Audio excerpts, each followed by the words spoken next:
ಆಕಾಶವಾಣಿ ಮಂಗಳೂರು.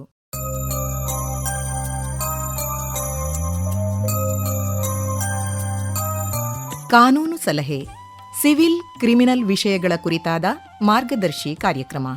ಇಂದಿನ ಕಾರ್ಯಕ್ರಮದಲ್ಲಿ check bounce ಈ ಬಗ್ಗೆ ಮಾಹಿತಿಯನ್ನು ನೀಡಲಿದ್ದಾರೆ ವಕೀಲರಾದ ಪೃಥ್ವೀಶ್ ಧರ್ಮಸ್ಥಳ. ಸಂದರ್ಶಕರು Pradeep DM Havanje.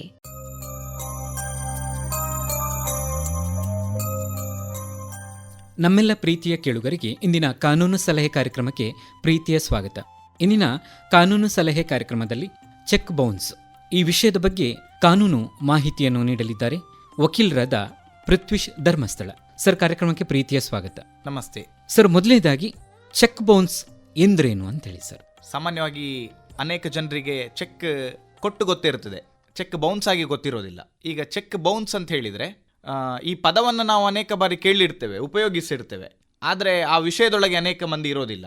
Check bounce ಅಂತ ಹೇಳಿದರೆ, ಈಗ ನಾನೊಬ್ಬ ವ್ಯಕ್ತಿಗೆ ಒಂದು ಸಮ್ ಅಮೌಂಟ್ ಕೊಡಲಿಕ್ಕೆ ಇರ್ತದೆ, ಅಥವಾ ಏನೋ ಒಂದು ನನ್ನ ಕಡೆಯಿಂದ ಪಾವತಿ ಬಾಕಿ ಇರ್ತದೆ. ನಾನು ಆ ಪಾವತಿಗೋಸ್ಕರ ಹಣದ ರೂಪದಲ್ಲಿ ಕೊಡುವ ಬದಲು ಅದೇ ಗ್ಯಾರಂಟಿಯನ್ನು ನಾನು ಚೆಕ್ ಮೂಲಕ ನಾನು ನೀಡುವಂಥದ್ದು. ಆ ಕೊಟ್ಟಿರ್ತಕ್ಕಂಥ ಚೆಕ್ಕಿನಲ್ಲಿ, ಆ ಚೆಕ್ಕಿನ ಬ್ಯಾಂಕ್ ಅಕೌಂಟ್ನಲ್ಲಿ ಆ ಹಣ ಇಲ್ಲದೆ ಹೋದರೆ, ಆ ಚೆಕ್ಕಿನ ನಮೂದಿಸಿರ್ತಕ್ಕಂತಹ ಮೊತ್ತ ಆ ಅಕೌಂಟ್ನಲ್ಲಿ ಇಲ್ಲದೆ ಹೋದಾಗ ಅದನ್ನು ಅವರು ಬ್ಯಾಂಕಿನಲ್ಲಿ ಪ್ರೆಸೆಂಟ್ ಮಾಡಿದಾಗ ಆ ಸಂದರ್ಭದಲ್ಲಿ ಬ್ಯಾಂಕಿನಿಂದ ಒಂದು ಎಂಡೋರ್ಸ್ಮೆಂಟ್ ಬರ್ತದೆ. ಏನು ಅಂತ ಹೇಳಿದರೆ, ಅನೇಕ ರೀತಿಯಲ್ಲಿ ಬರ್ಬೋದು. ಸಫಿಷಿಯೆಂಟ್ ಫಂಡ್ ಇಲ್ಲ ಅಂತ ಬರ್ಬೋದು, ಅಥವಾ ಯಾರು ಡ್ರಾವರ್ ಇದ್ದಾನೆ ಅವನು ಪೇಮೆಂಟ್ ಸ್ಟಾಪ್ ಮಾಡಿದ್ದಾನೆ ಅಂತ ಬರ್ಬೋದು, ಅಥವಾ ಟೆಕ್ನಿಕಲ್ ಎರರ್ ಇದೆ ಅಂತ ಹೇಳಿ ಬರ್ಬೋದು. ಅನೇಕ ಕಾರಣಗಳಿಂದಾಗಿ ಆ ಚೆಕ್ ಎನ್ಕ್ಯಾಶ್ ಆಗದೆ ರಿಟರ್ನ್ ಬಂದರೆ ಅದನ್ನು ಚೆಕ್ ಬೌನ್ಸ್ ಅಂತೇಳಿ ನಾವು ಸಾಮಾನ್ಯವಾಗಿ ಕರೆಯುವಂಥದ್ದು. ಸರ್, ಈಗ ಜನಸಾಮಾನ್ಯರಿಗೆ ಈಗ ಚೆಕ್ನ ಅಗತ್ಯಗಳು ಒಂದಿಷ್ಟು ಕಡಿಮೆ ಇರ್ಬೋದು. ಆದರೂ ಕೂಡ ಚೆಕ್ಕನ್ನು ನೀಡುವಾಗ ಮತ್ತು ಪಡೆದುಕೊಳ್ಳುವಾಗ ನಾವು ಗಮನಿಸಬೇಕಾದಂಥ ಮುಖ್ಯ ಅಂಶಗಳೇನು ಅಂತೇಳಿ ಸರ್. ಒಳ್ಳೆಯ ಪ್ರಶ್ನೆ ಇದು.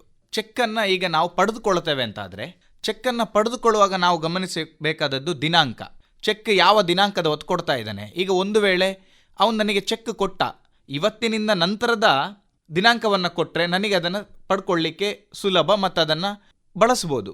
ಒಂದು ವೇಳೆ ನನಗೆ ನನಗೆ ಆ ವ್ಯಕ್ತಿ ಚೆಕ್ ಕೊಡುವಾಗ ಆಲ್ರೆಡಿ ಅದರಲ್ಲಿ ದಿನಾಂಕ ನಮೂದಾಗಿದ್ದರೆ, ಆ ದಿನಾಂಕ 90 ದಿನಗಳ ಹಿಂದೆ ದಿನಾಂಕ ನಮೂದಿಸಿದರೆ ನನಗೆ ಆ ಚೆಕ್ಕನ್ನು ಪಡ್ಕೊಳ್ಳಿಕ್ಕೆ ಸಾಧ್ಯ ಆಗೋದಿಲ್ಲ. ಒಂದು ದಿನಾಂಕ ನೋಡಬೇಕು. ಎರಡನೇದಾಗಿ, ಈಗ ಬರುವಂತಹ ಎಲ್ಲ ಚೆಕ್ಗಳಲ್ಲಿ ಏನಿದೆ ಅಂತ ಹೇಳಿದರೆ, ಯಾರು ಚೆಕ್ ಕೊಡೋ ವ್ಯಕ್ತಿ ಇದ್ದಾನೆ ಆತನ ಹೆಸರು ಇರ್ತದೆ. ಆ ಹೆಸರನ್ನು ಗಮನಿಸಬೇಕು, ಅವನೇ ನನಗೆ ಆ ಚೆಕ್ ಕೊಡ್ತಾ ಇದ್ದಾನ ಅಂಥೇಳಿ. ಇನ್ನೊಂದಾಗಿ ಆ ಹೆಸರಿನ ಮೇಲೆ ಸಹಿ ಹಾಕಬೇಕು. ನನಗೆ ಕೊಡುವಂಥ ವ್ಯಕ್ತಿಯದ್ದೇ ಸಹಿ ಅನ್ನುವಂಥದ್ದನ್ನು ಕೂಡ ನಾವು ನೋಡಬೇಕು. ನಂತರ ಅದರಲ್ಲಿ 2 ರೀತಿಯಲ್ಲಿ ನಾವು ಅಮೌಂಟನ್ನು ಬರೀಬೇಕು. ಏನು ಅಂತ ಹೇಳಿದರೆ, ಒಂದು ಅಕ್ಷರಗಳಲ್ಲಿ, ಇನ್ನೊಂದು ಸಂಖ್ಯೆಗಳಲ್ಲಿ. ಸೊ ಸಂಖ್ಯೆಗಳಲ್ಲಿ ಬರೆಯುವುದಕ್ಕಿಂತಲೂ ಅಕ್ಷರಗಳಲ್ಲಿ ಬರೆಯುವಂಥದ್ದಕ್ಕೆ ಮೌಲ್ಯ ಜಾಸ್ತಿ. ಮೌಲ್ಯ ಅಂತ ಹೇಳಿದರೆ ವ್ಯಾಲ್ಯೂ ಎಲ್ಲ ಹೇಳುವಂಥದ್ದು, ನಾವು ಅದನ್ನು ಹೆಚ್ಚಾಗಿ ಗಣನೆಗೆ ತೆಗೆದುಕೊಳ್ಳುವಂಥದ್ದು ಅಂತ ಹೇಳಿ. ಒಂದು ವೇಳೆ ಸಂಖ್ಯೆಗಳಲ್ಲಿ ಬರುವಂಥದ್ದು ವ್ಯತ್ಯಾಸ ಆದರೂ ಕೂಡ, ಅಥವಾ ಏನಾದರೂ ಅಪ್ಪಿತಪ್ಪಿ ಏನಾದರಲ್ಲಿ ಸಣ್ಣ ಚಿತ್ತಾದರೂ ಕೂಡ, ನಾವು ಅಕ್ಷರಗಳಲ್ಲಿ ಬರೆದಿರ್ತೇವೆ ನೋಡಿ. ಈಗ 100 ಅಂತ ಹೇಳಿದರೆ 100 ಹಾಕ್ತೇವೆ. ಅದೇ 100 ಅಂತ ಹೇಳಿದರೆ 100 ರೂಪೀಸ್ ಓನ್ಲಿ ಅಂಥೇಳಿ ನಾವು ಬರೀತೇವೆ. ಸೊ ಈ 2 ಅಂಶಗಳನ್ನು ಕೂಡ ನಾವು ಗಮನದಲ್ಲಿಟ್ಕೊಳ್ಬೇಕು. ಯಾವ ಬ್ಯಾಂಕ್, ದಿನಾಂಕ, ಸಹಿ, ಅದರಲ್ಲಿ ಅವನ ಹೆಸರಿದೆಯಾ, ಚೆಕ್ಕಲ್ಲಿ ಅವನ ಹೆಸರಿದೆಯಾ, ಮತ್ತು ಈ ಎಲ್ಲವನ್ನ ಕೂಡ ಆತ ನಮಗೆ ಫಿಲ್ ಮಾಡಿ ಕೊಡಬೇಕು ಆತನ ಹ್ಯಾಂಡ್ ರೈಟಿಂಗಲ್ಲಿ. ಈಗ ನನಗೆ ಒಬ್ಬ ವ್ಯಕ್ತಿ ಚೆಕ್ ಕೊಡ್ತಾ ಇದ್ದಾನೆ ಅಂತಾದರೆ ಆತನ ಕೈ ಬರಹದಲ್ಲೇ ಆತ ನನಗೆ ಬರೆದು ಕೊಡಬೇಕು ಅನ್ನುವಂಥದ್ದು ಇರುವಂಥದ್ದು. ಯಾಕೆ ಅಂತ ಹೇಳಿದರೆ, ನಾಳೆಯ ದಿನ ಆ ವಿಷಯ ಚೆಕ್ ಬೌನ್ಸ್ ಆಗಿ ಕೋರ್ಟಿಗೆ ಬಂದಾಗ ಇದು ನಾನು ಬರೆದದ್ದೇ ಅಲ್ಲ, ಇದು ನನ್ನ ಹ್ಯಾಂಡ್ ರೈಟಿಂಗೇ ಅಲ್ಲ, ನಾನು ಸಹಿ ಮಾಡಿದ ಚೆಕ್ಕನ್ನು ಇಟ್ಟಿದ್ದೆ, ಈತ ಅದನ್ನು ಎತ್ತಿಕೊಂಡು ಹೋಗಿದ್ದಾನೆ ಅಥವಾ ಕಳ್ಳತನ ಮಾಡಿದ್ದಾನೆ, ಅಥವಾ ನಾಳೆಯ ದಿನ ನನ್ನ ಈ ಚೆಕ್ ಪಾಸ್ ಪುಸ್ತಕ ಕಳೆದು ಹೋಗಿದೆ ಅಂತ ಹೇಳಿ ನಾನು ಪೊಲೀಸ್ ಕಂಪ್ಲೇಂಟ್ ಕೊಡಬಹುದು.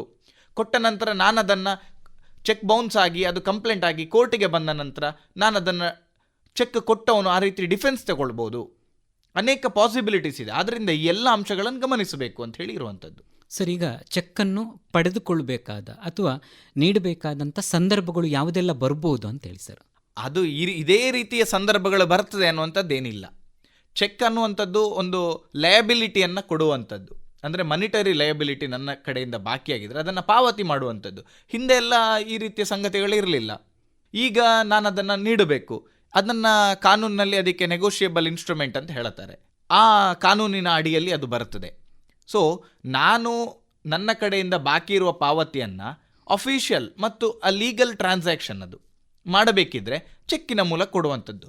ಯಾಕೆ ಅಂತ ಕೇಳಿದರೆ, ಬ್ಯಾಂಕಿನ ಪಾಸ್ ಪುಸ್ತಕದಲ್ಲಿ ಮತ್ತು ಬ್ಯಾಂಕಿನ ಆ ಟ್ರಾನ್ಸಾಕ್ಷನ್ನ ಎಂಟ್ರಿಯಲ್ಲಿ ಅದು ನಮೂದಾಗ್ತದೆ. ಯಾವ ನಂಬರಿನ ಚೆಕ್, ಯಾವ ಡೇಟಿನ ಚೆಕ್, ಯಾವ ಮೊತ್ತದ ಚೆಕ್ಕನ್ನು ಯಾರು ಯಾರಿಗೆ ಕೊಟ್ಟಿದ್ದಾರೆ, ಮತ್ತು ನಾನು ನನ್ನ ಪುಸ್ತಕದಲ್ಲಿ ನನ್ನಿಂದ ಡೆಬಿಟ್ ಆಗಿದ್ದರೆ ನಾನು ಈ ನಂಬರಿನ ಚೆಕ್ ಪುಸ್ತಕದಿಂದ ಅಥವಾ ಈ ಚೆಕ್ಕಿನಿಂದ ನನ್ನ ಅಕೌಂಟಿಂದ ಡೆಬಿಟ್ ಆಗಿ ಇನ್ನೊಬ್ಬನ ಅಕೌಂಟಿಗೆ ಕ್ರೆಡಿಟ್ ಆಗಿದೆ ಅನ್ನುವಂಥದ್ದು ತೋರಿಸಿಕೊಡ್ತದೆ. ಸೊ UPI ಪೇಮೆಂಟ್ ಇತ್ತೀಚೆಗೆ ಬಂತು, ಆದರೆ UPIಯಲ್ಲಿ ಕೂಡ ಬ್ಯಾಂಕ್ ಟ್ರಾನ್ಸಾಕ್ಷನ್ ತೋರಿಸ್ತದೆ. ಆದರೆ ಅದಕ್ಕಿಂತ ಮೊದಲು ಚೆಕ್ಕಿನಲ್ಲಿ ಎಲ್ಲವೂ ಕೂಡ ಲೀಗಲ್ ಇದರ ಒಳಗೆ ಇದ್ದ ಕಾರಣದಿಂದಾಗಿ ಅದು ಬಹುಶಃ ಎಲ್ರಿಗೂ ಕೂಡ ಅರ್ಥ ಆಗುವಂಥದ್ದು ಅಂತ ಹೇಳಿ.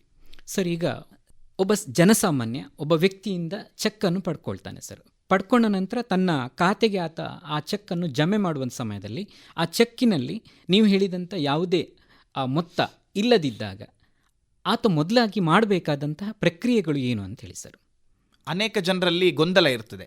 ಚೆಕ್ ಬೌನ್ಸ್ ಆಗಿದೆ ಅಂತ ಹೇಳಿ ತಿಳ್ಕೊಂಡಿರ್ತಾರೆ, ಅಥವಾ ಚೆಕ್ ಬೌನ್ಸ್ ಆಗಿರ್ತದೆ. ಈಗ ನನಗೊಬ್ಬ ಚೆಕ್ ಕೊಟ್ಟಿದ್ದಾರೆ, ಆ ಚೆಕ್ಕನ್ನು ನಾನು ಎನ್ಕ್ಯಾಶಿಗೆ ಹೋಗಿ ಬ್ಯಾಂಕಿಗೆ ಕೊಟ್ಟಾಗ ಅಲ್ಲಿ ಬ್ಯಾಂಕಿನವರು ಅದನ್ನು ಪರಿಶೀಲನೆ ಮಾಡ್ತಾರೆ. ಈಗ ನನ್ನ ಅಕೌಂಟ್ ಇರುವಂಥದ್ದು ಕೆನರಾ ಬ್ಯಾಂಕ್, ನನಗೆ ಕೊಟ್ಟಿರುವಂತಹ ಚೆಕ್ ಬ್ಯಾಂಕ್ ಆಫ್ ಬರೋಡಾದ್ದು. ಬ್ಯಾಂಕ್ ಆಫ್ ಬರೋಡಾದ ಚೆಕ್ಕನ್ನು ನಾನು ಕೆನರಾ ಬ್ಯಾಂಕಿನ ನನ್ನ ಅಕೌಂಟಿಗೆ ಹೋಗಿ ಅದರ ಹಣವನ್ನು ನಾನು ಪಡ್ಕೊಳ್ಳಿಕ್ಕೆ ಹೋದಾಗ ಅವರು ಅದನ್ನು ಬ್ಯಾಂಕ್ ಆಫ್ ಬರೋಡಾದ ಅಕೌಂಟಿನ ಆ ಅಕೌಂಟಿನಲ್ಲಿ ಆ ಹಣ ಇದೆಯಾ ಅನ್ನುವಂಥದ್ದನ್ನು ನೋಡಿ ಈ ಚೆಕ್ಕನ್ನು ಅವರಿಗೆ ಕಳಿಸಿ ಬ್ಯಾಂಕಿನ ಮಧ್ಯೆ ವ್ಯವಹಾರದ ಮೂಲಕ ಅಲ್ಲಿ ಹಣ ಇದ್ದರೆ ಅದು ಈತನ ಅಕೌಂಟಿಗೆ ಟ್ರಾನ್ಸ್ಫರ್ ಆಗುವಂಥದ್ದು. ಅದು ಬ್ಯಾಂಕಿನ ಒಳಗಿನ ಸಂಗತಿಗಳು. ಆದರೆ ಅಲ್ಲಿ ಹಣ ಇಲ್ಲ ಅಂತ ಆದರೆ ನನಗೆ ನನ್ನ ಕೆನರಾ ಬ್ಯಾಂಕ್ ಉದಾಹರಣೆಗಾಗಿ ನಾನಲ್ಲಿ ಹೋದಾಗ ಅವರು ನನಗೊಂದು ಎಂಡೋರ್ಸ್ಮೆಂಟ್ ಕೊಡ್ತಾರೆ. ನೀವು ಹಾಕಿರ್ತಕ್ಕಂತಹ ಇದರಲ್ಲಿ ಸಫಿಷಿಯೆಂಟ್ ಅಮೌಂಟ್ ಇಲ್ಲದೇ ಇರುವ ಕಾರಣದಿಂದಾಗಿ ಫಂಡ್ಸ್ ಇನ್ಸಫಿಷಿಯೆಂಟ್ ಅಂತ ಹೇಳಿ ಒಂದು ಮೆಮೋವನ್ನು ಕೊಡ್ತಾರೆ, ರಿಟರ್ನ್ ಮೆಮೊ ಕೊಡ್ತಾರೆ. ಚೆಕ್ ಜೊತೆಗೆ ಆ ರಿಟರ್ನ್ ಮೆಮೊ ಕೊಡ್ತಾರೆ. ಸೊ ಈಗ ಅನೇಕ ಮಂದಿಗೆ ಗೊಂದಲ ಇರ್ತದೆ, ಅವನು ನನಗೆ ಮೋಸ ಮಾಡಿದ್ದಾನೆ, ಅವನು ನನಗೆ ದ್ರೋಹ ಮಾಡಿದ್ದಾನೆ, ಅಥವಾ ಅವನು ನನಗೆ ಚೀಟ್ ಮಾಡಿದ್ದಾನೆ ಅಂತ ತಿಳ್ಕೊಂಡು ಪೊಲೀಸ್ ಸ್ಟೇಷನಿಗೆ ಹೋಗ್ತಾರೆ ಅನೇಕ ಮಂದಿ. ಆದರೆ ಪೊಲೀಸ್ನವರು ಈ ಕಂಪ್ಲೇಂಟನ್ನು ತಗೊಳ್ಳೋದಿಲ್ಲ. ಯಾಕೆಂತ ಹೇಳಿದರೆ it is a non cognisable offence ಅಂತ ಹೇಳಿ ಕಾನೂನಿನಲ್ಲಿ ಹೇಳುತ್ತದೆ. ಆದ್ದರಿಂದ ಪೊಲೀಸ್ನವರು ಇದಕ್ಕೆ ಹಿಂಬರಹವನ್ನು ಕೊಟ್ಟು ಆತನ ಕಂಪ್ಲೇಂಟಿಗೆ ಹಿಂಬರಹವನ್ನು ವಾಪಸ್ ಕಳಿಸ್ತಾರೆ. ಇಲ್ಲಿ ಆಗಬೇಕಾದಂಥ ಪ್ರೊಸೀಜರ್ ಏನು ಅಂತ ಹೇಳಿದರೆ, as per section 138 of negotiable instrument ಆ್ಯಕ್ಟಿನ ಪ್ರಕಾರ ಚೆಕ್ ಬೌನ್ಸ್ ಆದ ಅಥವಾ ನಮಗೆ ಮೆಮೊ ಸಿಕ್ಕಿದ 30 ದಿನದ ಒಳಗಾಗಿ ನಾವು ಯಾರು ನಮಗೆ ಚೆಕ್ ಕೊಟ್ಟಿದ್ದಾನೋ ಅವನಿಗೆ ಲೀಗಲ್ ನೋಟಿಸ್ ಇಶ್ಯೂ ಮಾಡಬೇಕು ಅಂತ ಹೇಳಿರುವಂಥದ್ದು. ಆ 30 ದಿನದ ಒಳಗಾಗಿ ನೋಟಿಸ್ ಇಶ್ಯೂ ಮಾಡಿದಾಗ ಆ ನೋಟಿಸ್ನಲ್ಲಿ ನಾವು ಮೆನ್ಷನ್ ಮಾಡಿರಬೇಕು, ಈ ನೋಟಿಸ್ ತಲುಪಿದ 15 ದಿನಗಳ ಒಳಗಾಗಿ ನೀನು ಈ ಚೆಕ್ ಅಮೌಂಟನ್ನು ನೀನು ಕೊಡಬೇಕು. ಕೊಡದೇ ಹೋದರೆ ನೆಗೋಷಿಯೇಬಲ್ ಇನ್ಸ್ಟ್ರೂಮೆಂಟ್ ಆ್ಯಕ್ಟ್ 138 ಆ್ಯಂಡ್ 142ನ ಪ್ರಕಾರ ನಿನ್ನ ಮೇಲೆ ನಾವು ಮ್ಯಾಜಿಸ್ಟ್ರೇಟಿಗೆ ಕಂಪ್ಲೇಂಟ್ ಮಾಡಬೇಕಾಗ್ತದೆ. ಮತ್ತು ನೀನು ಈ ಹಣ ಪಾವತಿ ಬಾಕಿ ಇರೋದ್ರಿಂದ ಈ ಹಣದ ಪಾವತಿಗಾಗಿ ನೀನು ಕೊಟ್ಟಿರುವಂಥ ಚೆಕ್ ಈ ಅಮೌಂಟನ್ನು ನೀನು 15 ದಿನಗಳಿಗಾಗಿ ಮರುಪಾವತಿ ಮಾಡಬೇಕು ಅಂಥೇಳಿ ಆ ನೋಟಿಸಲ್ಲಿ ನಾವು ಮೆನ್ಷನ್ ಮಾಡಿ ಕೊಟ್ಟಿರ್ತೇವೆ. ಇದು ಚೆಕ್ ಬೌನ್ಸ್ ಆದ ತಕ್ಷಣ ಮಾಡಬೇಕಾದ ಪ್ರೊಸೀಜರ್. ಸಾಮಾನ್ಯ ವ್ಯಕ್ತಿ ಅವನಿಗೀಗ ತನ್ನ ಖಾತೆಯಲ್ಲಿ ಹಣ ಇದೆಯಾ ಇಲ್ವಾ ಅಂತ ಹೇಳೋದಕ್ಕಿಂತ ಹೆಚ್ಚಾಗಿ ಬ್ಯಾಂಕಿನಲ್ಲಿ ಆತನಿಗೆ ಚೆಕ್ ಬುಕ್ ಕೊಟ್ಟಿದ್ದಾರೆ, ಚೆಕ್ಕಿನ ಒಂದು ಪ್ರತಿಯನ್ನು ಏನು ಮಾಡ್ತಾನೆ, ಅವನಿಗೆ ನೀವು ಹೇಳಿದಂಥ ಚೆಕ್ ಬೌನ್ಸ್ಗಳಾಗಲಿ ಅಥವಾ ಇನ್ನೊಂದು ಮತ್ತೊಂದು ಯಾವುದು ಕೂಡ ಗೊತ್ತಿರೋದಿಲ್ಲ, ಇನ್ನೊಬ್ಬನಿಗೆ ಕೊಟ್ಟಿರ್ತಾನೆ. ಯಾವುದಾದ್ರೂ ಗೊತ್ತಿಲ್ಲದೆ ಈ ರೀತಿಯ ಘಟನೆಗಳಾದಾಗ ಅಂತಹ ವ್ಯಕ್ತಿಗಳಿಗೆ ಕ್ಷಮಾದಾನ ಇದೆಯಾ ಅಂತೇಳಿ ನೋಡಿ. Negligence is not A remedy. ನೀವು ಕಾನೂನಿನ ಅರಿವಿಲ್ಲದೆ ಮಾಡುವಂಥದ್ದು ನಿಮಗೆ ಯಾವತ್ತೂ ಕೂಡ ಅದು ಪರಿಹಾರ ಅಂತ ಅಲ್ಲ. ಆದರೆ ಅದನ್ನು ಪ್ರಾಪರ್ ಕೇರ್ ಮತ್ತು ಸೂಕ್ತ ರೀತಿಯಲ್ಲಿ ನೋಡ್ಕೊಳ್ಬೇಕಾದದ್ದು ಆ ವ್ಯಕ್ತಿಯ ಜವಾಬ್ದಾರಿ. ಬ್ಯಾಂಕ್ ಚೆಕ್ ಕೊಡುವಂಥದ್ದು ಯಾರಿಗೆ? ಆ ವ್ಯಕ್ತಿಗೆ. ನಾನು ಯಾವತ್ತೂ ಹೇಳುತ್ತೇನೆ, ಯಾವತ್ತೂ ಕೂಡ ಬ್ಲ್ಯಾಂಕ್ ಚೆಕ್ಕಿನಲ್ಲಿ ಕೇವಲ ಸಹಿ ಹಾಕಿ ಇಡಬಾರ್ದು, ಅಥವಾ ನನ್ನ ಚೆಕ್ಕನ್ನು ಇನ್ನೊಬ್ಬರಿಗೆ ಕೊಟ್ಟಿಡಬಾರ್ದು. ಅದನ್ನು ಯಾರು ಹೇಗೆ ಬೇಕಾದರೂ ಬಳಸ್ಬೋದು. ನೋಡಿ, ಅದು ನಿಜವಾ ಆತನೇ ಕೊಟ್ಟಿರುವಂಥದ್ದು ಅನ್ನುವಂಥದ್ದು ಪ್ರೂವ್ ಆಗುವಂಥದ್ದು ಎಲ್ಲಿ ಅಂತ ಕೇಳಿದರೆ ಕೋರ್ಟಿನಲ್ಲಿ. ಆತ ಕೋರ್ಟಿಗೆ ಬರಬೇಕು, ಕೋರ್ಟಿನಲ್ಲಿ ಆತ ಹೇಳಬೇಕು, ಅಲ್ಲಿ ಸಾಕ್ಷಿಯನ್ನು ಹೇಳಬೇಕು, ಆತನ ಪರವಾದ ಸಾಕ್ಷಿಗಳನ್ನು ನುಡಿಬೇಕು. ಸಾಕ್ಷಿಯನ್ನು ನುಡಿದ ನಂತರ ನಾನು ಆ ಚೆಕ್ ಕೊಟ್ಟಿಲ್ಲ ಅನ್ನುವಂಥದ್ದು ಕೋರ್ಟ್ ನಿರ್ಧಾರ ಮಾಡುವಂಥದ್ದು. ಆದ್ದರಿಂದ ಯಾರಿಗೋ ಕೊಡುವಂಥದ್ದು ಇಟ್ಕೊಳ್ಳಿ ಕೊಡುವಂಥದ್ದು, ಬೇಜವಾಬ್ದಾರಿಯಿಂದ ಮಾಡುವಂಥದ್ದು ಖಂಡಿತ ಅಲ್ಲ. ಆ ರೀತಿ ಆಗಲೂಬಾರ್ದು. ಸರ್, ಈಗ ಚೆಕ್ ಬೌನ್ಸ್ ಆಗಿದೆ, ಈಗ ನೀವು ಹೇಳಿದಂತಹ ಎಲ್ಲ ಪ್ರಕ್ರಿಯೆಗಳು ನಡೀತಾ ಇದೆ, ಅಥವಾ 15 ದಿನಗಳ ನಂತರ ಆತ ಚೆಕ್ನಲ್ಲಿ ನಮೂದಿಸಿದಂಥ ಹಣವನ್ನು ನೀಡದೇ ಇದ್ದಾಗ ಆ ವ್ಯಕ್ತಿಗೆ ಆಗುವಂಥ ಮುಂದಿನ ಶಿಕ್ಷೆಗಳಾಗಲಿ ಅಥವಾ ಮುಂದಿನ ಪ್ರಕ್ರಿಯೆಗಳು ಹೇಗೆ ಸರ್ ಕಾನೂನಿನ ಅಡಿಯಲ್ಲಿ ಅಂತೇಳಿ? ಈಗ ನಾವು 30 ದಿನಗಳೊಳಗಾಗಿ ನೋಟಿಸ್ ಮಾಡಿದ್ದೇವೆ. ಅದರಲ್ಲಿ ನೋಟಿಸಲ್ಲಿ 15 ದಿನ ಒಳಗಾಗಿ, ನೋಟಿಸ್ ತಲುಪಿದ 15 ದಿನಗಳ ಒಳಗೆ ನೀನು ನಮಗೆ ಈ ಮರುಪಾವತಿಯನ್ನು ಮಾಡಬೇಕು ಅಂತ ಹೇಳಿ ಕೊಟ್ಟಿರ್ತೇವೆ. ಈಗ ನಾವು 30ನೇ ದಿನಕ್ಕೆ ನೋಟಿಸ್ ಮಾಡಿದ್ದೇವೆ ಅಂತ ಹೇಳಿ ಇಟ್ಕೊಳ್ಳುವ. ಚೆಕ್ ಬೌನ್ಸ್ ಅಕ್ಟೋಬರ್ 30ಕ್ಕಾಗಿದೆ. ಅಕ್ಟೋಬರ್ 30ಕ್ಕೆ ನಮಗೆ ಮೆಮೊ ಸಿಕ್ಕಿದೆ.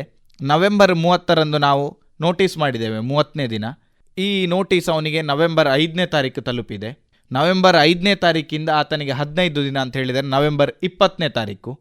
ನವೆಂಬರ್ 20ನೇ ತಾರೀಕು ತನಕ ಆತ ನಮಗೆ ನೋಟಿಸ್ ಆತನಿಗೆ ತಲುಪಿದೆ. ನವೆಂಬರ್ 5ನೇ ತಾರೀಕು ನಾವು ನೋಟಿಸ್ ತಲುಪಿದೆ. ನವೆಂಬರ್ 5ರಿಂದ 15 ದಿನ ಆತನಿಗಿರುವಂಥ ಸಮಯ. ನವೆಂಬರ್ 20ರ ಒಳಗಾಗಿ ಆತ ಅದನ್ನು ಕೊಡದೆ ಹೋದರೆ 16th day of receiving the notice ಅಂತ ಹೇಳಿದರೆ ಅವನಿಗೆ ನೋಟಿಸು ತಲುಪಿ 16ನೇ ದಿನ. ಅಲ್ಲಿಂದ magistrate can take the cognisance of the offence ಅಂತ ಹೇಳ್ತದೆ under section 142 of negotiable instrument act. ಅಂದರೆ ಒಬ್ಬ ವ್ಯಕ್ತಿಗೆ ಕ್ರಿಮಿನಲ್ ಲಯಬಿಲಿಟಿಯಿಂದ ತಪ್ಪಿಸಿಕೊಳ್ಳಿಕ್ಕೆ ಇರುವಂತಹ ಅವಕಾಶ ಏನು ಅಂತ ಹೇಳಿದರೆ, ನಿನಗೆ ನಾನು ನೋಟಿಸ್ ಕೊಟ್ಟಿದ್ದೇನೆ, ನಿನಗೆ ಅದರ ಮಾಹಿತಿಯನ್ನು ಕೊಟ್ಟಿದ್ದೇನೆ, ನೋಡು ನೀನು ಯಾವ ಉದ್ದೇಶಕ್ಕೋಸ್ಕರ ಚೆಕ್ ಕೊಟ್ಟಿದೆಯಾ ಅದು ಇಲ್ಲಿ ಸಂಪೂರ್ಣ ಆಗಲಿಲ್ಲ, ಪೂರ್ತಿಗೊಳ್ಳಿಲ್ಲ, ಅದು ನನಗೆ ಹಣ ಇಲ್ಲ ಅಥವಾ ಇನ್ಯಾವುದೋ ಕಾರಣದಿಂದಾಗಿ ವಾಪಸ್ ಬಂದಿರೋದ್ರಿಂದ ನಿನಗೆ ಇಷ್ಟು ದಿನ ಸಮಯ ಇದೆ, ನೀನು ಉತ್ತರ ಕೊಡು ಅಂಥೇಳಿ ನಾವು ಅವನಿಗೆ ಕೇಳಿದ ನಂತರವೂ ಕೂಡ ಅವನದನ್ನು ಉತ್ತರಿಸದೆ ನೆಗ್ಲೆಕ್ಟ್ ಮಾಡಿದರೆ 16ನೇ ದಿನದಿಂದ ಅವನ ಮೇಲೆ ಕ್ರಿಮಿನಲ್ ಲಯಬಿಲಿಟಿ ಅಟ್ರಾಕ್ಟ್ ಆಗ್ತದೆ ಮತ್ತು ಮ್ಯಾಜಿಸ್ಟ್ರೇಟಿಗೆ ಅನ್ನಿಸ್ತದೆ ಇವನು ಯಾವುದೋ ಉದ್ದೇಶಕ್ಕೋಸ್ಕರ ಕೊಟ್ಟಿದ್ದಾನೆ, ಅದನ್ನು ಫುಲ್ಫಿಲ್ ಮಾಡದೆ ಮೋಸ ಮಾಡೋ ಉದ್ದೇಶ ಇರ್ಬೋದು ಅನ್ನುವಂಥದ್ದು ಗಮನಕ್ಕೆ ಬರ್ತದೆ ಅಂಥೇಳಿ. ಸೊ ಆ 16ನೇ ದಿನದಿಂದ 45 ದಿನಗಳ ಒಳಗಾಗಿ, ಅಂದರೆ 15 ದಿನ ಅವನಿಗೆ ನೋಟಿಸ್ ನೀಡಿದ ನಂತರ ಇರುವಂಥ ಸಮಯ, 15 ದಿನದ ಒಳಗಾಗಿ ಅವನು ನೀಡದಿದ್ದರೆ, ನವೆಂಬರ್ 20ರ ಒಳಗಾಗಿ ಆತ ನೀಡದೇ ಇದ್ದರೆ ಅಲ್ಲಿಂದ 30 ದಿನದ ಒಳಗಾಗಿ ನಾವು ಮ್ಯಾಜಿಸ್ಟ್ರೇಟ್ನ ಮುಂದೆ ಪ್ರೈವೇಟ್ ಕಂಪ್ಲೇಂಟ್ ಮಾಡಬೇಕು. ಇವತ್ತಿನ BNSSನ 223 ಸೆಕ್ಷನ್ 223 ಪ್ರಕಾರ ನಾವು ಪ್ರೈವೇಟ್ ಕಂಪ್ಲೇಂಟ್ ಮ್ಯಾಜಿಸ್ಟ್ರೇಟಿಗೆ ಮಾಡಬೇಕು ಅಂಥೇಳಿ ಇರುವಂಥದ್ದು. ಅದು ಒಂದು ಚೆಕ್ ಬೌನ್ಸಿನ ಕಂಪ್ಲೇಂಟ್ ಮಾಡುವಂಥ ಪ್ರೊಸೀಜರ್ ಇದು. ಸರ್, ಈಗ ಚೆಕ್ ಬೌನ್ಸ್ ಪ್ರಕರಣಗಳನ್ನು ನಾವು ಎಲ್ಲಿ ದಾಖಲಿಸಬೇಕು ಅಂತೇಳಿ ಸರ್?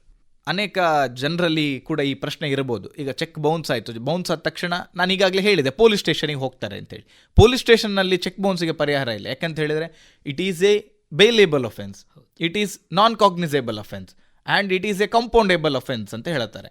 ಅಂದರೆ the parties can settle outside the court also ಅಂಥೇಳಿ.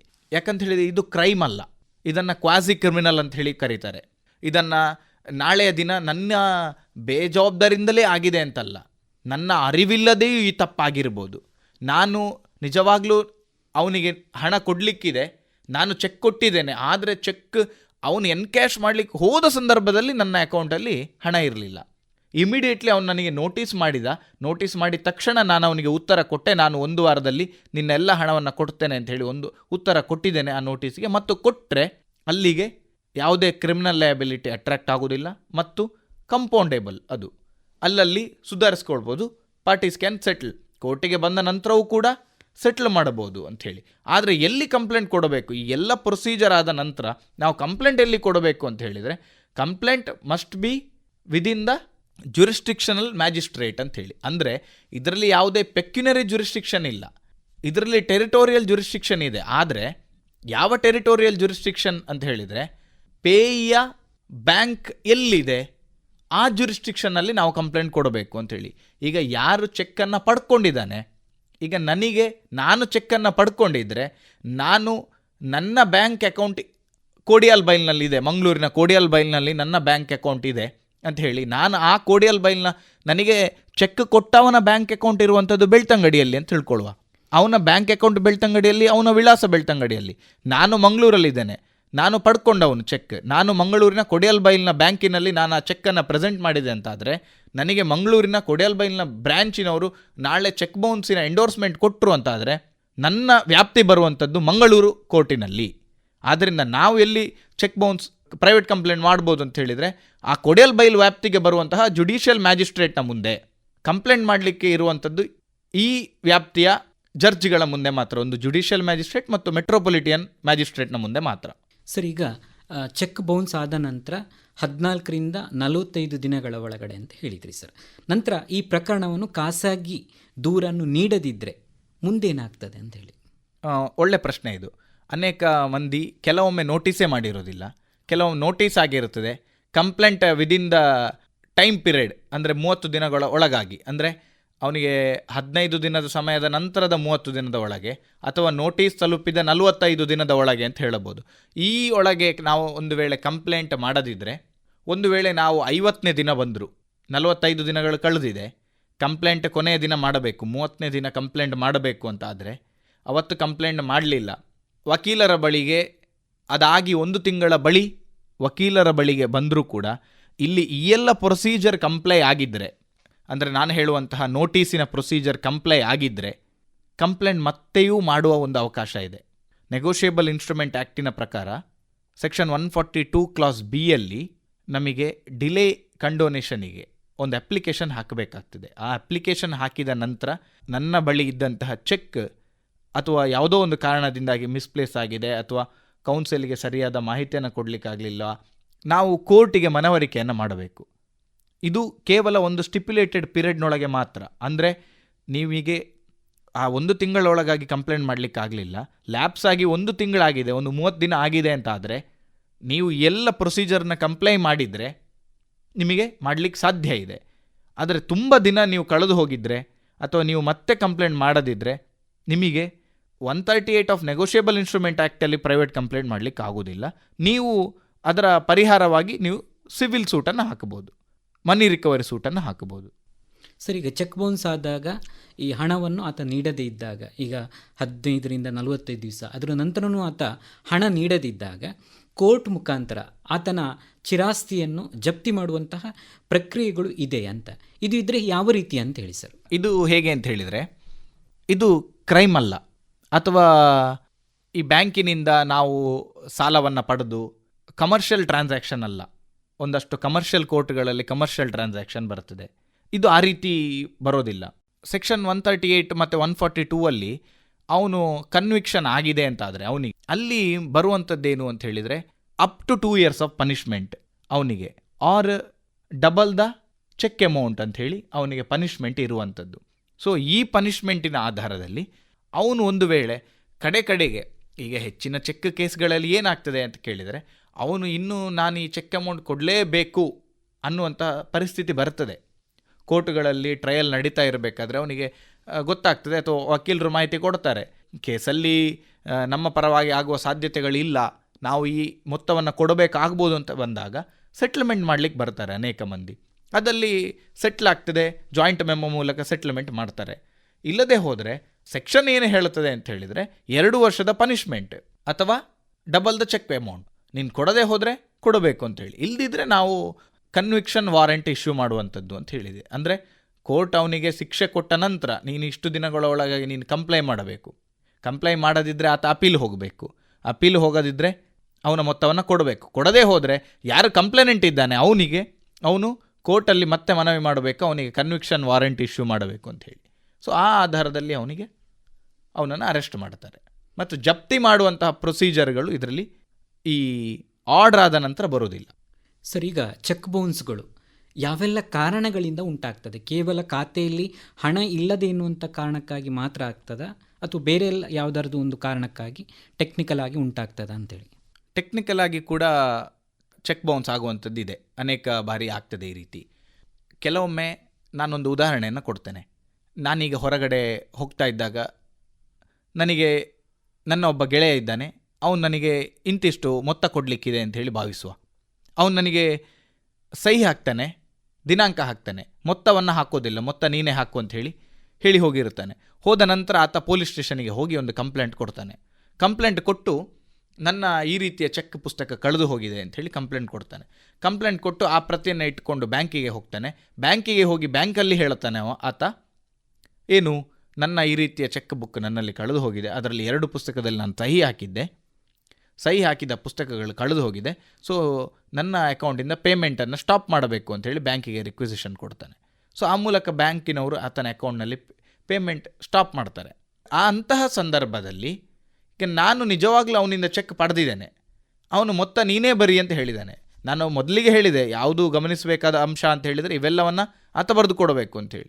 ಸೊ ಇಂಥ ಸಂದರ್ಭದಲ್ಲಿ ನಾನು ಆತ ಕೊಟ್ಟಿರುವ ಚೆಕ್ಕಿಗೆ ಮೊತ್ತವನ್ನು ಬರೆದು ನಾನು ಎನ್ಕ್ಯಾಶಿಗೆ ಹಾಕಿದೆ ಅಂತಾದರೆ ನನಗೆ ನಿಜವಾಗ್ಲೂ ಬರಬೇಕಾದ ಮೊತ್ತವನ್ನು ನನಗೆ ಮತ್ತೆ ಪಡಲಿಕ್ಕಾಗೋದಿಲ್ಲ. ಆದರೆ ಬ್ಯಾಂಕಿನಿಂದ ಎಂಡೋರ್ಸ್ಮೆಂಟ್ ಯಾವ ರೀತಿ ಬರ್ತದೆ ಅಂತ ಕೇಳಿದರೆ the payment has been stopped ಅಂತ ಹೇಳಿ ಬರ್ತದೆ. ಅಂದರೆ ಪೇಮೆಂಟ್ ಮಾಡಬೇಕಾದ ಆತ ಏನಿದ್ದಾನೆ ಆತ ಅದನ್ನು ನಿಲ್ಲಿಸಿದ್ದಾನೆ. ಯಾಕಂತ ಹೇಳಿದರೆ ಆತ ಈ ರೀತಿಯ ಕಾನೂನು ಪ್ರಕ್ರಿಯೆ ಅಂದರೆ ಒಂದು ಕಂಪ್ಲೇಂಟನ್ನು ಕೊಟ್ಟು ಬ್ಯಾಂಕಿಗೆ ಹೋಗಿ ಅದರ ಮಾಹಿತಿಯನ್ನು ಕೊಟ್ಟು ಪೇಮೆಂಟ್ ಮಾಡೋದನ್ನು ಪೇಮೆಂಟಲ್ಲಿ ಸ್ಟಾಪ್ ಮಾಡಿದ್ದಾನೆ. ಆ ರೀತಿ ಬರ್ಬೋದು. ಅಥವಾ IT ರಿಲೇಟೆಡ್ ಇಶ್ಯೂ, KYC ಸಂಬಂಧಿತ ಸಮಸ್ಯೆಗಳು ಬಂದಾಗ ಬರ್ತದೆ. ಈ ರೀತಿ ಬೇರೆ ಬೇರೆ ರೀತಿಯ ಕಾರಣಗಳಿಗೋಸ್ಕರ ಬರ್ತದೆ. ಹಣ ಇಲ್ಲದೇ ಎಂಡೋರ್ಸ್ಮೆಂಟ್ ಬರ್ತದೆ ಅಂತಲ್ಲ, ಕೆಲವೊಮ್ಮೆ ಹಣ ಇದ್ದು ಟೆಕ್ನಿಕಲ್ ಎರರ್ ಇದ್ದಾಗ ಕೂಡ ಎಂಡೋರ್ಸ್ಮೆಂಟ್ ಬರುವಂಥದ್ದು ಇದೆ ಮತ್ತು ಬರ್ತದೆ. ಚೆಕ್ ಬೌನ್ಸ್ ಆದಾಗ ಈ ನೋಟಿಸನ್ನು ಯಾರ ಮುಖಾಂತರ ನೀಡುವಂಥದ್ದು ಮಾಡಬೇಕಾಗ್ತದೆ ಅಂತೇಳಿ ಸರ್? ಒಳ್ಳೆ ಪ್ರಶ್ನೆ. ಯಾಕೆಂತ ಹೇಳಿದರೆ ಅನೇಕ ಮಂದಿ ನಾವು ವಕೀಲರ ಬಳಿಯೇ ಹೋಗಬೇಕಾ ಅನ್ನುವಂಥದ್ದು ಒಂದು ಅವರಲ್ಲಿ ಪ್ರಶ್ನೆ ಇರ್ತದೆ. ನಾನು ಹೇಳುತ್ತೇನೆ, ಹೌದು ವಕೀಲರ ಬಳಿಯೇ ಹೋಗಬೇಕು ಅಂಥೇಳಿ. ನಾನೊಬ್ಬ ವಕೀಲನಾಗಿಯೇ ಹೇಳುವಂಥದ್ದಲ್ಲ. ಈಗ ನಿಮಗೆ ಉದಾಹರಣೆಗೆ ಒಂದು ಪಾರ್ಟ್ನರ್ಶಿಪ್ ಫರ್ಮಿನ ಚೆಕ್ ನಿಮಗೆ ಸಿಕ್ಕಿರ್ತದೆ. ನಿಮ್ಮ ಗೆಳೆಯ ನಿಮಗೆ ಹಣ ಕೊಡಲಿಕ್ಕೆ ಬಾಕಿ ಇದೆ ಅಂಥೇಳಿ. ಆದರೆ ಆತ ಒಂದು ಪಾರ್ಟ್ನರ್ಶಿಪ್ ಫರ್ಮಲ್ಲಿ ಆತನೂ ಒಬ್ಬ ಪಾರ್ಟ್ನರ್, ಅದರಲ್ಲಿ 3 ಜನ ಪಾರ್ಟ್ನರ್ಸ್ ಇದ್ದಾರೆ, ಆತನೂ ಒಬ್ಬ ಪಾರ್ಟ್ನರ್. ಆತ ಪಾರ್ಟ್ನರ್ಶಿಪ್ ಫರ್ಮಿನ ಚೆಕ್ಕನ್ನು ನಿಮಗೆ ಕೊಡ್ತಾನೆ. ನಿಮಗೆ ಆತ 1 ಲಕ್ಷ ಕೊಡಲಿಕ್ಕಿದೆ, ಆತ ಪಾರ್ಟ್ನರ್ಶಿಪ್ ಫರ್ಮಿನ ಚೆಕ್ಕನ್ನು ಕೊಟ್ಟು ನಿಮ್ಮಲ್ಲಿ ಕೊಡ್ತಾನೆ. ಅದು ಚೆಕ್ ಬೌನ್ಸ್ ಆಯಿತು. ಆಗ ನೀವು ಆ ಒಬ್ಬ ವ್ಯಕ್ತಿಗೆ ನೋಟಿಸ್ ಮಾಡಿದರೆ ಕಾನೂನು ಏನು ಹೇಳುತ್ತದೆ ಅಂತ ಹೇಳಿದರೆ, ಒಂದು ವೇಳೆ ನಾವು ಯಾವುದೋ ಕಂಪನಿ ಅಥವಾ ಪಾರ್ಟ್ನರ್ಶಿಪ್ ಫರ್ಮ್ ಈ ರೀತಿಯ ಒಂದು ವ್ಯವಸ್ಥೆಯಿಂದ ಚೆಕ್ಕನ್ನು ಪಡ್ಕೊಂಡ್ವಿ ಅಂತಾದರೆ ಉಳಿದ ಪಾರ್ಟ್ನರ್ಸ್ಗಳಿಗೂ ಕೂಡ ನಾವು ನೋಟಿಸ್ ಮಾಡಬೇಕು ಅನ್ನುವಂಥದ್ದನ್ನು ಕಾನೂನು ಹೇಳ್ತದೆ. ಮತ್ತು ಸುಪ್ರೀಂ ಕೋರ್ಟ್ನ ಅನೇಕ ರೂಲಿಂಗ್ಗಳು ಅದಕ್ಕೆ ಸಂಬಂಧಪಟ್ಟದ್ದಿದೆ. ಸೊ ಹೀಗಿರುವಾಗ ಈಗ ಸಾಮಾನ್ಯ ವ್ಯಕ್ತಿಗೆ ಈ ಜ್ಞಾನ ಇದೆಯಾ? ಮತ್ತು ನಾನು ನೋಟಿಸ್ ಮಾಡ್ತೇನಲ್ವ, ಆ ನೋಟಿಸ್ ಮಾಡುವಂಥದ್ದು ಕೂಡ ಕಾನೂನು ವ್ಯಾಪ್ತಿಯಲ್ಲಿ ಸೆಕ್ಷನ್ 138 ಕ್ಲಾಸ್ B ಯಲ್ಲಿ ನಾನು ಕಂಪ್ಲೈ ಮಾಡ್ತಾ ನೋಟಿಸ್ ಮಾಡುವಂಥದ್ದು. ನೋಡಿ, ಪ್ರೈವೇಟ್ ಕಂಪ್ಲೇಂಟ್ ತಗೊಳ್ಬೇಕಾದ್ರೆ ಮ್ಯಾಜಿಸ್ಟ್ರೇಟ್ 3-4 ಅಂಶಗಳನ್ನು ಗಮನಿಸ್ತಾರೆ. ಏನು ಅಂತ ಹೇಳಿದರೆ ಚೆಕ್ ಇದೆಯಾ ಅಂಥೇಳಿ ಒಂದು, ಎರಡನೇದಾಗಿ ನೋಟಿಸ್ ಮಾಡಿದಾರಾ ಅಂಥೇಳಿ, ಮತ್ತು ಪ್ರೈವೇಟ್ ಕಂಪ್ಲೇಂಟ್ ರಿಟರ್ನ್ ಇದೆಯಾ ಅಂಥೇಳಿ ನೋಡ್ತಾರೆ. ಮತ್ತು ಅವೆಲ್ಲವೂ ಕೂಡ ವಿದಿನ್ ದ ಟೈಮ್ ಫ್ರೇಮ್ 30 ದಿನದ ಸಮಯ, 15 ದಿನದ ಅವನಿಗೆ ವೆಯ್ಟಿಂಗ್, ಅವನಿಗೆ ಮ್ಯಾಂಡೇಟ್ರಿ ವೆಯ್ಟಿಂಗ್, ಡಿಮ್ಯಾಂಡ್ ನೋಟಿಸ್ನ ವೆಯ್ಟಿಂಗ್ ಪೀರಿಯಡ್, ನಂತರ 30 ದಿನದ ಒಳಗಾಗಿ ನಾವು ಅದನ್ನು ಮಾಡಿದೆವಾ, ಈ ಎಲ್ಲ ಅಂಶಗಳನ್ನು ಗಮನಿಸ್ತಾರೆ. ಆದ್ದರಿಂದ ಈ ನೋಟಿಸ್ ನಾವು ಮಾಡುವಂಥದ್ದು ಯಾಕೆ, ಅದನ್ನು ಡಿಮ್ಯಾಂಡ್ ನೋಟಿಸ್ ಅಂತ ಹೇಳಿ ಕರೆಯುವಂಥದ್ದು. ಲೀಗಲ್ ನೋಟಿಸ್ ಅಂತ ಹೇಳ್ತಾರೆ ಅನೇಕ ಮಂದಿ. ಲೀಗಲಿ ಏನು ಅಂತ ಹೇಳಿದರೆ ಅದೊಂದು ಡಿಮ್ಯಾಂಡ್ ನೋಟಿಸ್, ಡಿಮ್ಯಾಂಡ್ ಮಾಡುವಂಥದ್ದು. ನೀನು ನನಗೆ ಇಷ್ಟು ಹಣ ಕೊಡಲಿಕ್ಕಿದೆ, ಇಷ್ಟು ಹಣವನ್ನು ನೀನು ಈ ಕಾರಣಕ್ಕೋಸ್ಕರ ನೀನು ಪಡ್ಕೊಂಡಿದ್ದಿ, ಪಡೆದುಕೊಂಡ ಹಣಕ್ಕೆ ಮರುಪಾವತಿಗಾಗಿ ನೀನು ಈ ನಂಬರಿನ, ಈ ಬ್ಯಾಂಕಿನ, ಈ ಚೆಕ್ ನಂಬರಿನ ಇಷ್ಟು ಮೊತ್ತದ ಚೆಕ್ಕನ್ನು ನೀಡಿದ್ದಿ. ಈ ಚೆಕ್ಕನ್ನು ನಾನು ಇಂಥ ದಿನಾಂಕ ನಾನು ಬ್ಯಾಂಕಿಗೆ ಹೋಗಿ ಪ್ರೆಸೆಂಟ್ ಮಾಡಿದಾಗ ಅದರ ಮರುದಿನ ಆ ದಿನಾಂಕವನ್ನು ನಮೂದಿಸಿ ನನಗೆ ಬ್ಯಾಂಕಿನಿಂದ ಈ ರೀತಿಯಾಗಿ ಒಂದು ಎಂಡೋರ್ಸ್ಮೆಂಟ್ ಕೊಟ್ಟಿದ್ದಾರೆ, ಒಂದು ಹಿಂಬರಹವನ್ನು ಕೊಟ್ಟಿದ್ದಾರೆ. ಆ ಹಿಂಬರಹದಲ್ಲಿ ನಿನ್ನ ಅಕೌಂಟಿನಲ್ಲಿ ಇಲ್ಲ ಅನ್ನುವಂಥದ್ದು ಬಂದಿದೆ. ಆದ್ದರಿಂದ ನೀನು ಈ ನೋಟಿಸ್ ತಲುಪಿದ 15 ದಿನದ ಒಳಗಾಗಿ ನನಗೆ ಆ ಮೊತ್ತವನ್ನು ಕೊಡಬೇಕು. ಅಂದರೆ ಈ ರೀತಿಯಾಗಿ ಸಾಮಾನ್ಯ ಜನರಿಗೆ ಬರಲಿಕ್ಕಾಗೋದಿಲ್ಲ. ಆದರೆ ಯಾರು ಆ ಚೆಕ್ಕನ್ನು ಹಾಕಿದಂತಹ ವ್ಯಕ್ತಿ ಪೇಯಿ ಇದ್ದಾನೆ, ಅವನಿಗೆ ನೋಟಿಸ್ ಆತನೇ ಒಂದು ಈ ರೀತಿಯಾಗಿ ಚೆನ್ನಾಗಿ ಬರೆದು ಕಳಿಸ್ಲಿಕ್ಕೆ ಸಾಧ್ಯ ಇದೆ ಅಂತಾದರೆ 30 ದಿನದ ಒಳಗಾಗಿ ಆತ ಕಳಿಸ್ಬೋದು. ಆದರೆ ಎಲ್ಲ ಅಂಶಗಳನ್ನು ಗಮನದಲ್ಲಿ ಇಟ್ಟುಕೊಂಡು ಕಳಿಸ್ಬೇಕು ಅಂತ ಆದರೆ ಅದು ವಕೀಲರು ಸೂಕ್ತ ಅಂಥೇಳಿ ನಾನು ಹೇಳುವಂಥದ್ದು. ಸರ್, ಇದೇ ಮಾತಿಗೆ ನಾನು ಮುಂದುವರಿಸಿಕೊಂಡು, ಈಗ ಸ್ಕ್ಯಾಮ್ಗಳು ನಡೆಯುವಂಥ ಕಾಲ ಸರ್. ಈಗ ಯಾರೋ ಒಬ್ಬ ಜನಸಾಮಾನ್ಯನಿಗೆ ಕಾಲ್ ಮಾಡಿ ನಿನ್ನ ಚೆಕ್ ಬೌನ್ಸ್ ಆಗಿದೆ, ಈ ರೀತಿಯಾಗಿದೆ, ನೀವು ಹೇಳಿದ ಹಾಗೆ ನೋಟಿಸನ್ನು ನೀಡಬೇಕೆನ್ನುವಂಥದ್ದು ಇದರಲ್ಲಿದೆ. ಆದರೆ ಯಾರೊಬ್ಬರು ಕರೆ ಮಾಡಿ ಏನು ಮಾಡ್ತಾರೆ, ನಿಮ್ಮ ಅಕೌಂಟು ಏನಂದರೆ ಚೆಕ್ ಬೌನ್ಸ್ ಆಗಿದೆ, ನೀನು ಇಷ್ಟು ಹಣವನ್ನು ಕೊಡಬೇಕು, ಈ ಥರ ಎಲ್ಲ ಸ್ಕ್ಯಾಮ್ಗಳು ನಡೀತದೆ ಸರ್. ಈ ಸಮಯದಲ್ಲಿ ಒಬ್ಬ ಜನಸಾಮಾನ್ಯ ಎಲ್ಲಿ ಅದನ್ನು ತನ್ನ ದೂರುಗಳನ್ನು ನೀಡಬೇಕು ಅಂತೇಳಿ? ಈ ರೀತಿ ಸಂಗತಿಗಳು ಸಾಮಾನ್ಯವಾಗಿ ಸಮಾಜದಲ್ಲಿ ಆಗ್ತಾ ಇದೆ. ಒಳ್ಳೆಯ ಪ್ರಶ್ನೆ ಇದು. ಈ ರೀತಿಯ ಸಂಗತಿಗಳು ನಮಗೆ ಅಥವಾ ಕರೆಗಳು ಬಂದಾಗ ನಾವು ಯಾವುದೇ ಕಾರಣಕ್ಕೂ ಕೂಡ ಹಣವನ್ನು ಪಾವತಿ ಮಾಡಲಿಕ್ಕೆ ಹೋಗಬಾರ್ದು. ಒಂದು ವೇಳೆ ಚೆಕ್ ಬೌನ್ಸ್ ಆಯಿತು ಅಂತ ಆದರೂ ತಕ್ಷಣ ಪೊಲೀಸ್ನವ್ರು ಯಾರು ಕೂಡ ನಿಮ್ಮ ಮನೆಗೆ ಬರೋದಿಲ್ಲ. ಯಾಕಂತ ಹೇಳಿದರೆ ಅದಕ್ಕೆ ಆದಂತಹ ಕಾನೂನು ಪ್ರಕ್ರಿಯೆ ಇದೆ. 45 ದಿನ 30 ದಿನ ನಂತರ ಕೋರ್ಟಿಗೆ ಹಾಕಬೇಕು. ಕೋರ್ಟು ನೇರ ಅದನ್ನು ಕಾಗ್ನಿಸೆನ್ಸ್ ತಗೊಂಡು ನಿಮ್ಮನ್ನು ಅರೆಸ್ಟ್ ಮಾಡಲ್ಲ, ಅಥವಾ ಕೋರ್ಟ್ನಿಂದ ಪೊಲೀಸ್ ಸ್ಟೇಷನ್ಗೆ ಇಂಟಿಮೇಷನ್ ಹೋಗಲ್ಲ. ಕೋರ್ಟಿನಿಂದ ನಿಮಗೆ ಸಮನ್ಸ್ ಬರುವಂಥದ್ದು. ಫಸ್ಟ್ ಕೋರ್ಟ್ ಸಮನ್ಸ್ ಇಶ್ಯೂ ಮಾಡ್ತದೆ. ಅದು ಸಮನ್ಸ್ ನಿಮಗೆ ತಲುಪಿದ ನಂತರ ನೀವು ಕೋರ್ಟಿಗೆ ಬರಬೇಕು ಅಂಥೇಳಿ. ಅಲ್ಲಿಯ ತನಕ ನಿಮಗೆ ಯಾವುದೇ ರೀತಿಯ ಸಮಸ್ಯೆಗಳಾಗೋದಿಲ್ಲ. ಮತ್ತು ನಿಮಗೆ ಈ ರೀತಿಯ ಕರೆಗಳು ಬಂದಾಗ ನೀವು ಅದನ್ನು ಯಾವತ್ತೂ ಕೂಡ ಅದಕ್ಕೆ ಸ್ಪಂದನೆಯನ್ನು ಕೊಡಲಿಕ್ಕೆ ಹೋಗಬಾರ್ದು. ಜನಸಾಮಾನ್ಯರು ಅಂತಹ ಕರೆಗಳು ನಮಗೆ ಬಂತು ಅಂತಾದರೆ ಆ ನಂಬರ್ಗಳನ್ನು ನೋಟ್ ಮಾಡ್ಕೊಳ್ಬೇಕು, ಅಥವಾ ಅವರು ಏನಾದರೂ ಲಿಂಕ್ಗಳನ್ನು ಕಳಿಸಿದೆ ಅದನ್ನು ನೋಟ್ ಮಾಡ್ಕೊಳ್ಬೇಕು. ನಮ್ಮ ಹತ್ತಿರದ ಪೊಲೀಸ್ ಸ್ಟೇಷನಿಗೆ ಅಥವಾ ಸೈಬರ್ ಕ್ರೈಮ್ ಡಿಪಾರ್ಟ್ಮೆಂಟಿಗೆ ಇವತ್ತು ಸೈಬರ್ ಕ್ರೈಮಿನ ಆನ್ಲೈನಲ್ಲಿ ಕಂಪ್ಲೇಂಟ್ ರಿಜಿಸ್ಟರ್ ಮಾಡುವಂಥ ಅವಕಾಶಗಳಿದೆ. ಆದರೆ ಚೆಕ್ ಬೌನ್ಸ್ ಆಗಿದೆ ಅಂತ ಹೇಳಿ ತಕ್ಷಣ ನೀವು ಯಾವುದೇ ರೀತಿಯ ಗೊಂದಲ ಗಡಿಬಿಡಿ ಆಗಬೇಕಾಗಿಲ್ಲ. ನಿಮಗೆ ಕಾನೂನಿನಲ್ಲಿ ಅದಕ್ಕೆ ಅವಕಾಶ ಇದೆ. ಯಾಕಂತೇಳಿದರೆ ಚೆಕ್ ಬೌನ್ಸ್ ಆಗುವಂಥದ್ದು ಎಲ್ಲವೂ ಕೂಡ ನಿಮ್ಮದೇ ಪ್ರಮಾದ, ನಿಮ್ಮದೇ ತಪ್ಪಿನಿಂದ ಅಂತ ಅಲ್ಲ, ಟೆಕ್ನಿಕಲ್ ಇಶ್ಯೂಯಿಂದಲೂ ಆಗ್ತದೆ, ಕೆಲವೊಮ್ಮೆ ನಿಮ್ಮ ಗಮನದಲ್ಲಿ ಇಲ್ಲದೆಯೂ ಕೂಡ ಆಗ್ತದೆ. ಆದ್ದರಿಂದ ನೇರವಾಗಿ ಆ್ಯಕ್ಷನ್ ತಗೊಳ್ಬಾರ್ದು ಅಂಥೇಳಿ ಕಾನೂನಿನಲ್ಲಿ ಇರುವಂಥದ್ದು. ಸರ್, ಈಗ ಜನಸಾಮಾನ್ಯರಿಗೆ ಈಗ ಚೆಕ್ ಬೌನ್ಸ್ ಎನ್ನುವಂಥ ಪದಗಳನ್ನು ಕೇಳಿದ್ದಾರೆ. ಹೇಗಾಗ್ತದೆ, ಅಥವಾ ಅವರ ಬಳಿ ಚೆಕ್ ಬುಕ್ಕುಗಳೇ ಇರ್ಬೋದು ಅಥವಾ ಇಲ್ಲದೆ ಕೂಡ ಇರ್ಬೋದು. ಹಾಗಾಗಿ ಜನಸಾಮಾನ್ಯರು ಈ ಚೆಕ್ ಬೌನ್ಸ್ ಎನ್ನುವಂಥ ವಿಚಾರದ ಬಗ್ಗೆ ಸಂಕ್ಷಿಪ್ತವಾಗಿ ತಿಳ್ಕೊಳ್ಬೇಕಾದಂಥ ಸಾಮಾನ್ಯ ಜ್ಞಾನಗಳೇನು ಅಂತೇಳಿ ಸರ್. ಒಂದನೇದಾಗಿ ಈ ಚೆಕ್ಕಿನ ಟ್ರಾನ್ಸಾಕ್ಷನ್ ಯಾಕೆ ಅಂತ ಕೇಳಿದರೆ, ನಾನು ಮೊದಲಿಗೆ ಉಲ್ಲೇಖ ಮಾಡಿದೆ, ಒಂದೊಂದು ಲೀಗಲ್ ಟ್ರಾನ್ಸಾಕ್ಷನ್ ಇರ್ತದೆ, ಎಲ್ಲವೂ ಅಂಶಗಳನ್ನು ನಾವು ಗೊತ್ತಾಗ್ತದೆ, ತಿಳ್ಕೊಳ್ಬೋದು. ಮತ್ತು ಎ ವ್ಯಾಲಿಡ್ ಟ್ರಾನ್ಸಾಕ್ಷನ್ ಅಂಥೇಳಿ ಚೆಕ್ ಕೊಟ್ಟಿದ್ದಾನೆ ಅಂತ ಹೇಳಿದರೆ ಅದೊಂದು ಗ್ಯಾರಂಟಿ ಅಂಥೇಳಿ, ಸಾಮಾನ್ಯ ಭಾಷೆಯಲ್ಲಿ ಹೇಳುವಂಥದ್ದಾದರೆ ಗ್ಯಾರಂಟಿ ಅಂಥೇಳಿ ಅದನ್ನು ಭಾವಿಸಿಕೊಂಡು ಚೆಕ್ಕನ್ನು ನೀಡುವಂಥದ್ದು, ಪಡ್ಕೊಳ್ಳುವಂಥದ್ದು ನಾವು ಮಾಡ್ತೇವೆ. ಆದರೆ ಚೆಕ್ ಬೌನ್ಸನ್ನು, ಚೆಕ್ ಒಂದು ವೇಳೆ ಬೌನ್ಸ್ ಆದರೆ ನಾವು ಮ್ಯಾಜಿಸ್ಟ್ರೇಟಿಗೆ ನೀಡುವಂತಹ ಕಂಪ್ಲೇಂಟ್ ಅದು ಯಾವತ್ತೂ ಕೂಡ ಮನಿ ರಿಕವರಿಗಾಗಿ ಅಲ್ಲ. ನನಗೆ ಅವ ಹಣ ಕೊಡಲಿಕ್ಕೆ ಬಾಕಿ ಇದೆ, ಆದ್ದರಿಂದ ನಾನು ಚೆಕ್ ಬೌನ್ಸ್ ಕೇಸ್ ಹಾಕ್ತಾ ಇದ್ದೇನೆ ಅನ್ನುವಂಥದ್ದಲ್ಲ. ಅದರ ಉದ್ದೇಶ ಏನು ಅಂತ ಹೇಳಿದರೆ, ಆತ ನನಗೆ ಕೊಟ್ಟಿರುವಂತಹ ಚೆಕ್ ಒಳ್ಳೆಯ ಉದ್ದೇಶದಿಂದ ಕೂಡಲಿಲ್ಲ, ಆತ ಕೊಟ್ಟಿರುವಂತಹ ಚೆಕ್ ದುರುದ್ದೇಶಪೂರಿತವಾಗಿ ನನಗೆ ಮೋಸ ಮಾಡುವ ಉದ್ದೇಶದಿಂದ ಆತ ನನಗೆ ಚೆಕ್ ಕೊಟ್ಟಿದ್ದಾನೆ ಅಂಥೇಳಿ ನಾವು ಕಂಪ್ಲೇಂಟ್ ಮಾಡುವಂಥದ್ದು. ಸೊ ಆದ್ದರಿಂದ ಚೆಕ್ ಬೌನ್ಸು ಯಾಕೆ ಆದ ತಕ್ಷಣ ನಾವು ಕಂಪ್ಲೇಂಟ್ ಮಾಡುವಂಥದ್ದು ಮತ್ತು ಅದರ ಪ್ರೊಸೀಜರ್ ಯಾಕೆ ಅಂತ ಹೇಳಿದರೆ ಅದರಲ್ಲಿ ಅವಕಾಶ ಇದೆ. ಎರಡನೇದಾಗಿ ಇಮಿಡಿಯೇಟ್ಲಿ ಮನಿ ರಿಕವರಿ ಅಲ್ಲ ಅದು. ಸೊ ಮನಿ ರಿಕವರಿ ಮಾಡಬೇಕಾದ್ರೆ ನನ್ನ ಹಣವನ್ನು ನಾನು ಪಡ್ಕೊಳ್ಳಿಕ್ಕೆ ನಾನು ಚೆಕ್ ಬೌನ್ಸ್ ಕೇಸ್ ಮಾಡುವಂಥದ್ದಲ್ಲ. ಅವನು ನನಗೆ ಮಾಡಿರುವಂತಹ ಆ ಒಂದು ಮೋಸ ಇದೆಯಲ್ಲ, ಆ ಭಾಷೆಯನ್ನು ನಾನು ಬಳಸುವಂಥದ್ದಷ್ಟೇ, ಲೀಗಲಿ ಆ ವರ್ಡ್ ಅಲ್ಲ ಅದು. ಆ ಕಾರಣಕ್ಕೋಸ್ಕರ ನಾನು ಆ ಕಾನೂನು ವ್ಯಾಪ್ತಿಯೊಳಗೆ ಆತನನ್ನು ಕರೆತರುವಂಥದ್ದು. ಸೊ ಇದನ್ನು ನಾನು ಮಾಡುವಂಥದ್ದು. ನಾವು ಸಾಮಾನ್ಯವಾಗಿ ಯಾರಿಗಾದ್ರೂ ಹಣ ಕೊಡಲಿಕ್ಕಿದ್ರೆ ಹಣವನ್ನು ಪಡೆದುಕೊಳ್ಳಿಕ್ಕಿರೋನು ಏನು ಹೇಳುತ್ತಾನೆ ಅಂತ ಹೇಳಿದರೆ, ನಿನ್ನಲ್ಲಿ ಚೆಕ್ ಇಲ್ಲದಿದ್ದರೆ ನಿನ್ನ ಮನೆಯ ತಾಯಿಯ ಚೆಕ್ ಕೊಡು, ಅಥವಾ ತಂಗಿಯ ಚೆಕ್ ಕೊಡು, ಅಥವಾ ಆತ ವಿವಾಹಿತ ಆಗಿದ್ದರೆ ಹೆಂಡತಿಯ ಚೆಕ್ ಕೊಡು. ಈ ರೀತಿಯಾಗಿ ಆತ ಚೆಕ್ ಪಡ್ಕೊಂಡ್ರೆ ನಾವು ಅಸಹಾಯಕರಾಗಿದ್ದ ಅಂತಹ ಸಂದರ್ಭದಲ್ಲಿ ಅವನಿಗೆ ಆ ಸಂದರ್ಭದಲ್ಲಿ ಅಶ್ಯೂರೆನ್ಸ್ ಅಥವಾ ಗ್ಯಾರಂಟಿ ಕೊಡಬೇಕು ಅನ್ನುವ ನಿಟ್ಟಿನಲ್ಲಿ ನಮ್ಮ ಮನೆಯ ತಾಯಿಯ ತಂಗಿಯೋ ಅಥವಾ ಹೆಂಡತಿಯೋ ಇವರ ಚೆಕ್ಕನ್ನು ನಾವು ಕೊಡುವಂಥದ್ದನ್ನು ನಾವು ಮಾಡಬಾರ್ದು ಅಂಥೇಳಿ ನನ್ನದೊಂದು ವಿನಂತಿ. ಯಾಕೆಂದರೆ ನಾವು ಕೋರ್ಟ್ಗಳಲ್ಲಿ ನೋಡ್ತೇವೆ, ಕೆಲವೊಮ್ಮೆ ತಾವು ಮಾಡದ ತಪ್ಪಿಗಾಗಿ ನೋಡಿ ಅದು ಲೀಗಲಿ ರಿಕವರೇಬಲ್ ಡೆಪ್ಟಾ, ಅಥವಾ ನಿಜವಾಗ್ಲೂ ಅವರು ಸಾಲವನ್ನು ಕೊಟ್ಟಿದ್ದಾರಾ, ಅದು ನಿಜವಾಗ್ಲೂ ಅವರ ಹಣವನ್ನು ಕೊಡಲಿಕ್ಕಿದೆಯಾ, ಪಾವತಿ ಮಾಡಲಿಕ್ಕಿದೆಯಾ ಅನ್ನುವಂಥದ್ದು ಆಫ್ಟರ್ ಟ್ರಯಲ್. ಅದು ಅಂದರೆ ಕೋರ್ಟಿನಲ್ಲಿ ನಾವು ಸಾಕ್ಷಿಗಳನ್ನು ಮುಂದಿಟ್ಟು ಅದರ ಮೇಲೆ ಆರ್ಗ್ಯುಮೆಂಟ್ ಮಾಡಿದ ನಂತರ ಅದು ನಿರ್ಧಾರ ಆಗುವಂಥದ್ದು. ಆದರೆ ಅಲ್ಲಿಯೇ ತನಕ ಅವರು ಕೋರ್ಟಿಗೆ ಬರಬೇಕು, ಅವರು ಅಪರಾಧಿ ಸ್ಥಾನದಲ್ಲಿ ನಿಲ್ಲಬೇಕು, ಅವರನ್ನು ಸಮಾಜ ನೋಡ್ತದೆ, ಪಬ್ಲಿಕ್ ನೋಡ್ತದೆ. ಅಲ್ಲಿ ಅವರಿಗೆ ಆ ಸಂದರ್ಭದಲ್ಲಿ ಮುಜುಗರವೂ ಆಗ್ಬೋದು, ಕೆಲವು ಸಂದರ್ಭದಲ್ಲಿ ಈ ರೀತಿ ಆಗ್ತದೆ. ಅದರಿಂದ ನಾನು ವೀಕ್ಷಕರಿಗೆ ಹೇಳುವಂಥದ್ದು, ನಮ್ಮ ಮನೆಯ ಹೆಣ್ಣು ಮಕ್ಕಳ ಅಥವಾ ತಾಯಂದಿರ ಚೆಕ್ಕನ್ನು ನೀಡಲಿಕ್ಕೆ ಹೋಗಬೇಡಿ. ಇನ್ನು ಎರಡನೇದಾಗಿ, ನಾವು ಈಗಾಗಲೇ ಗ್ಯಾರಂಟಿಗೋಸ್ಕರ ಯಾವುದೋ ಒಂದು ಚೆಕ್ಕನ್ನು ಕೊಟ್ಟಿದ್ರೆ ನಾವು ಆ ಹಣ ಪಾವತಿ ಮಾಡಿದ ತಕ್ಷಣ ಆ ಚೆಕ್ಕನ್ನು ವಾಪಸ್ ಪಡಿಬೇಕು. ಪಡೆಯದೇ ಹೋದರೆ ನಾಳೆಯ ದಿನ ಆ ಚೆಕ್ಕಿನಿಂದಾಗಿ ನಿಮಗೆ ಸಮಸ್ಯೆಗಳು ಉಂಟಾಗ್ತದೆ.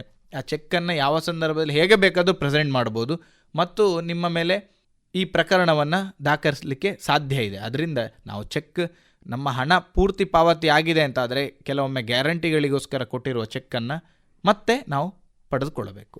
ಸರ್ ಒಳ್ಳೆಯದು ಸರ್. ಇದುವರೆಗೆ ಚೆಕ್ ಬೌನ್ಸ್ ಎಂದರೇನು ಮತ್ತು ಚೆಕ್ ಬೌನ್ಸ್ ಯಾವೆಲ್ಲ ಕಾರಣಗಳಿಗಾಗಿ ಉಂಟಾಗ್ತದೆ ಹಾಗೂ ಚೆಕ್ ಬೌನ್ಸ್ ಆದಾಗ ಜನಸಾಮಾನ್ಯರು ಹೇಗೆ ಲೀಗಲ್ ಆಗಿ ಯಾವ ರೀತಿಯಾಗಿ ತಮ್ಮ ಪರಿಹಾರಗಳನ್ನು ಕಂಡುಕೊಳ್ಬೇಕು ಎಲ್ಲ ವಿಚಾರಗಳನ್ನು ನಮ್ಮ ಕೇಳುಗರಿಗೆ ತಾವು ನೀಡಿದಿರಿ ಸರ್. ನಿಲಯದ ಪರವಾಗಿ ಮತ್ತು ಎಲ್ಲ ಕೇಳುಗರ ಪರವಾಗಿ ತಮಗೆ ತುಂಬು ಹೃದಯದ ಧನ್ಯವಾದಗಳು ಸರ್. ಧನ್ಯವಾದಗಳು.